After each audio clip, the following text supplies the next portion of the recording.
Hello guys. Recently, these AI DIY objects making videos are trending all over social media platforms. In this video, I would like to share an easy method to make them only with mobile phone. Let's jump right in.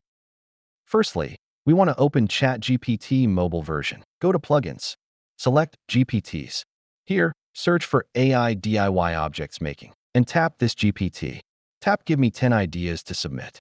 It will provide you with 10 cool objects making ideas. Take number 6 for example.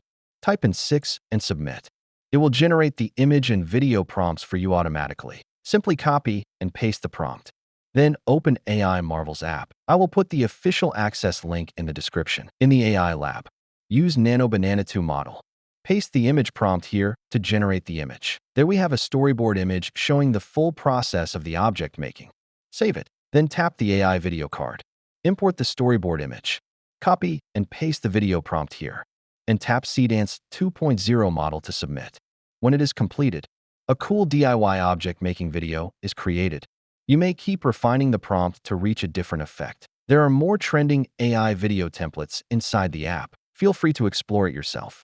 That's the tutorial for this video. Hope it helps. And please don't forget to like and subscribe to my channel for more AI contents and tips. Thanks for watching. See you next time.